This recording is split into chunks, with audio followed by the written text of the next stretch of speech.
غزوہ احد کے موقع پر جب یہ خبر پھیل جاتی ہے کہ حضور علیہ السلام کا انتقال ہو گیا، حضور شہید کر دیے گئے، تو مدینۃ المنورہ میں ایک کوہرام مچ گیا، حتیٰ کہ عورتیں بے چین ہو گئیں، مضطرب ہو گئیں۔ تو ایک انصاری خاتون میدان احد کی طرف بھاگی، اس کا بھائی بھی جنگ میں شریک تھا، اس کا شوہر بھی شریک تھا، اس کا بیٹا بھی شریک تھا جنگ میں، اور اس کا والد بھی شریک تھا۔ یہ چاروں رشتے ہوتے ہیں، تو یہ چاروں کے چاروں شریک تھے اس جنگ میں۔ تو جب یہ خبر پھیلی کہ حضور شہید کر دیے گئے ہیں، تو اس حالت کے اندر وہ عجیب اضطراب کے عالم میں دوڑتی ہوئی احد کے مقام پہ پہنچتی ہے۔ تو راستے کے اندر اس کے بھائی کی لاش پڑی تھی، اس کے باپ کی لاش پڑی تھی، اس کے شوہر کی لاش پڑی تھی، اس کے بیٹے کی لاش پڑی تھی، اور وہ چاروں لاشوں کے قریب سے گزر گئی اور وہ پہچان بھی نہیں پائی۔ تو پوچھتی ہے یہ کس کی لاشیں ہیں؟ تو کہا کہ یہ تیرے بھائی کی لاش ہے، یہ تیرے باپ کی میت ہے، یہ تیرے شوہر کا لاشا پڑا ہے، یہ زخموں سے چور زندگی کی بازی ہار کے شہادت کا دولہا بن کے تیرا بیٹا لیٹا ہوا ہے۔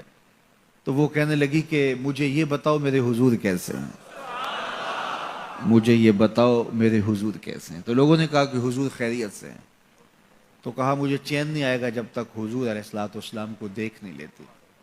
پھر اس خاتون کو، جس کے 4 عزیز رشتے بچھڑ گئے تھے، اور بھائی نے، بیٹے نے، اور شوہر اور باپ نے شہادت کا جام نوش کیا تھا، پورا گھر کا گھر آج احد کے میدان میں بچھا ہوا ہے، تو کہا مجھے حضور تک لے جاؤ۔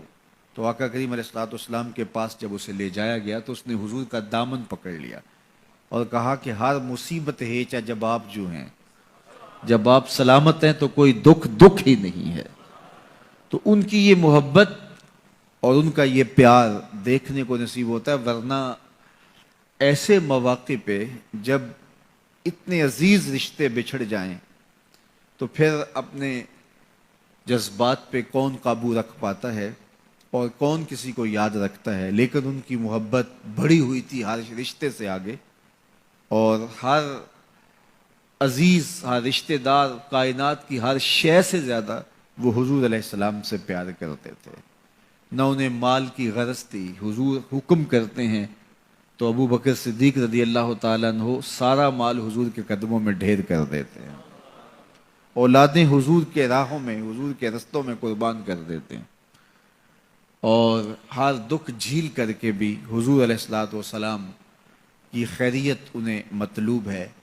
اس کے لیے جو بھی قربانی دینا پڑے وہ اس کے لیے اپنے آپ کو آمادہ پاتے ہیں۔ تو یہ میرے حضور علیہ السلام کا پیار تھا، یہ حضور کی محبت تھی جو جیتے جاگتے انسانوں کے سینوں کے اندر موجود تھی۔ جیتے جاگتے انسان تو کسی سے پیار کرتے ہی کرتے ہیں، لیکن کائنات نے یہ منظر نہیں دیکھا ہوگا کہ جانور بھی کسی سے پیار کریں۔ حضور علیہ الصلوۃ والسلام کے گھر میں ایک پرندہ تھا۔ امام احمد بن حنبل نے اپنی مسند میں لکھا ہے کہ حضور جب گھر پہ ہوتے تو ایک کونے میں بیٹھ کے حضور کو تکتا رہتا، اور جب حضور گھر سے باہر تشریف لے جاتے تو مضطرب ہو جاتا، کبھی چھت پہ، کبھی دیوار پہ، کبھی کسی گوشے میں، کبھی کسی گوشے میں۔ جب حضور دوبارہ گھر تشریف لاتے تو